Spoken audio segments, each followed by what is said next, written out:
প্ৰথমে সমগ্ৰ অসমবাসী তথা বিশ্বৰ বিভিন্ন প্ৰান্তত সিঁচৰতি অসমীয়া ৰাইজলৈ মই পবিত্ৰ মাৰ্ঘেৰিটাই ভোগালী বিহুৰ আন্তৰিক শ্ৰদ্ধা আৰু ওলগ জনাইছোঁ। ভাৰতীয় জনতা পাৰ্টিৰ এগৰাকী কাৰ্যকৰ্তা হিচাপে প্ৰতিগৰাকী নাগৰিকলৈ ভোগালী বিহুৰ ওলগ আৰু শ্ৰদ্ধা জনাইছোঁ। এইখিনি তাতে ৰাজনৈতিক কথা যে আমি দেখিছোঁ, সংবাদ মাধ্যমত আমি পাইছোঁ যে কংগ্ৰেছৰ নেতা ৰেজাউল কৰিমে ইতিমধ্যেই দলটোৰ পৰা পদত্যাগ কৰিছে। সমগ্ৰ অসম বিশেষকৈ উজনি অসমত য'ত কংগ্ৰেছ তথা তেওঁ সপোন দেখি আহিছে যে ধুবুৰীৰ দৰে কৰি পেলাব শিৱসাগৰ, যোৰহাট, তিনিচুকীয়া আদি এক অভূতপূৰ্ব গণৰোষৰ মুখামুখি হৈ অৱশেষত কংগ্ৰেছ নেতাগৰাকীয়ে পদত্যাগ কৰিলে। আটাইতকৈ গুৰুত্বপূৰ্ণ কথা হ'ল তেখেতে কৈছে তেওঁ নিজৰ জাতিটোৰ স্বাৰ্থত, অৰ্থাৎ তেওঁলোকৰ সংখ্যালঘু ৰাইজ বা মিয়া বুলি যাক কোৱা হয়, তেওঁলোকৰ স্বাৰ্থত ৰেজাউল কৰিম চৰকাৰে পদত্যাগ কৰিলে। কিন্তু ৰেজাউল কৰিম চৰকাৰক কংগ্ৰেছে বৰখাস্ত কৰিবলৈ সাহস নকৰিলে। আটাইতকৈ গুৰুত্বপূৰ্ণ কথা এইটোহে, নিজৰ জাতিটোৰ স্বাৰ্থত, নিজৰ মিয়া মানুহখিনিৰ স্বাৰ্থত ৰেজাউল কৰিমে পদত্যাগ কৰিলে, কিন্তু কংগ্ৰেছে মিয়াৰ ভোট যাতে তেওঁলোকৰ ভোট বেংক অক্ষুণ্ণ থাকে সেই ভয়তেই তেওঁলোকে কিন্তু ৰেজাউল কৰিমক কাৰণ দৰ্শাবলৈ বা পদত্যাগ কৰিবলৈ বাধ্য কৰিব নোৱাৰিলে বা তেওঁলোকে বৰখাস্ত নকৰিলে। আটাইতকৈ গুৰুত্বপূৰ্ণ কথা এইটোহে, ৰেজাউল কৰিমে নিজেই গণৰোষৰ ভয়ত তেওঁ নিজে আঁতৰিবলগীয়া হ'ল। এতিয়াও হাজাৰজন ৰেজাউল কৰিমক গৌৰৱ গগৈ ডাঙৰীয়াই কংগ্ৰেছত তেওঁৰ পৃষ্ঠপোষকতাত ৰাখি থৈছে। তেওঁলোকৰ মূল ব্লু প্ৰিণ্ট এইটোৱেই, তাহানিৰ সেই চাদুল্লাহ ভাসানীৰ দিনৰ পৰা আজি পৰ্যন্ত অসমৰ জনবিন্যাস জনগাঁথনি সম্পূৰ্ণ তছনছ কৰি দিয়া। ধুবুৰী যি নেতাই ধুবুৰীৰ বা আমাৰ কোচ ৰাজবংশীসকলৰ বা গুৰু দুজনাৰ পদৰঞ্জিত চিলাৰায় নৰনাৰায়ণৰ পদৰঞ্জিত আমাৰ বৃহত্তৰ গোৱালপাৰা ধুবুৰী অঞ্চলটোৰ আজি কিদৰে আগ্ৰাসী মৈমনসিঙে সম্পূৰ্ণ জনবিন্যাস সলনি কৰি ৮০%, ৮১% পৰ্যন্ত পালেগৈ। সেই একেই সপোন কংগ্ৰেছে সদায় পুহি ৰাখিছে, যাতে তেওঁলোকৰ ভোট বেংক, তেওঁলোকৰ মূল উৎস যাতে সমগ্ৰ অসমত ব্যাপ্ত হৈ পৰে।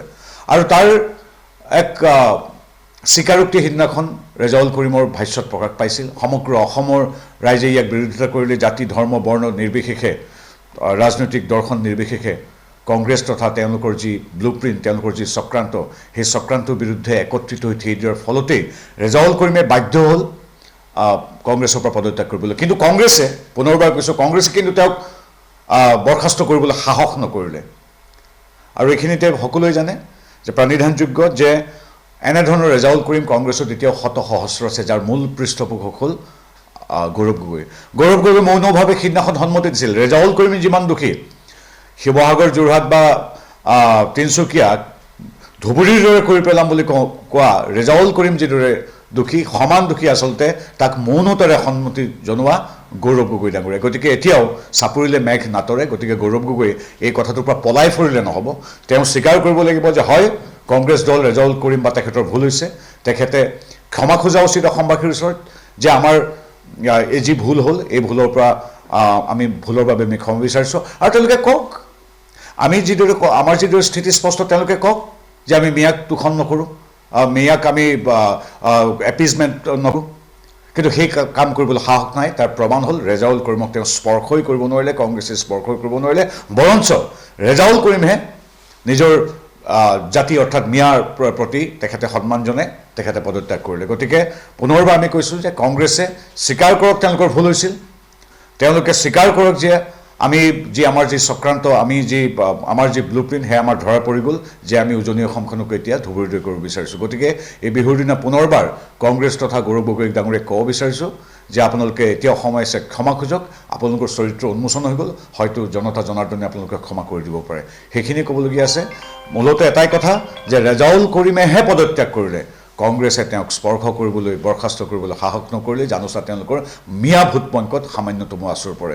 চৰিত্ৰ আজি উন্মোচিত হৈ গ'ল। গতিকে তেওঁলোকে যাতে এতিয়াৰ পৰা আমাক অসম প্ৰেম বা ভাৰত প্ৰেমৰ বিষয়ে কোনো লেচন দিবলৈ, কোনো নীতি শিক্ষা দিবলৈ কেতিয়াও বৃথা চেষ্টা নকৰে। তেওঁলোকৰ চৰিত্ৰ উন্মোচিত হৈ গ'ল। পুনৰবাৰ কৈছোঁ যে অসম এতিয়া বিকাশৰ পথত এখন সুৰক্ষিত বিকশিত অসমৰ বাবে আজি সমগ্ৰ ৰাইজ মোদী ডাঙৰীয়া হিমন্ত বিশ্ব শৰ্মা তথা NDA বিজেপিৰ সৈতে আছে অসম আজি বিকাশৰ পথৰে সুৰক্ষিত পথৰে আগবাঢ়ি যাব তাত ৰেজাউল কৰিম গৌৰৱ গগৈ বা মিয়া তোষণকাৰী মিয়াৰ পদলেখনকাৰী কংগ্ৰেছক ইতিমধ্যে ৰাইজে কেতিয়াবাই দলিয়াই পেলাইছে গতিকে আজি আমি এই ভোগালী বিহুৰ দিনা পুনৰবাৰ অসমবাসীৰ শ্ৰীচৰণত সেৱা জনাই তেখেতসকলৰ আশীৰ্বাদ তেখেতসকলৰ সহযোগিতা প্ৰতিটো দিনত পূৰ্বৰ দৰে আমি প্ৰাৰ্থনা কৰিছোঁ এখন বিকশিত অসম সুৰক্ষিত অসমৰ বাবে এখন স্বাৱলম্বী অসমৰ বাবে আজি যিদৰে ৰিজাৰ্ভ বেংকে অসমখনক ভাৰতৰ ভিতৰতে আটাইতকৈ দ্ৰুত আৰু শক্তিবন্ত ইকনমিক বা আৰ্থিক শক্তি বুলি স্বীকৃতি দিছে সেয়া সম্ভৱ হৈছে ৰাইজৰ আশীৰ্বাদ সহযোগিতা আৰু মোদী চৰকাৰ তথা হিমন্ত বিশ্ব শৰ্মা চৰকাৰৰ সুদৃঢ় নীতিৰ বাবে এই নীতি এই আদৰ্শৰে সদায় বিজেপি নেতৃত্বাধীন NDA চৰকাৰ আগুৱাই যাব আজি বিহুৰ দিনাখন আমি পুনৰবাৰ অসমবাসী ৰাইজৰ শ্ৰীচৰণত সেৱা জনাই তেখেতসকলৰ আশীৰ্বাদ প্ৰাৰ্থনা কৰিছোঁ ধন্যবাদ জয় অসম বন্দে মাতৰম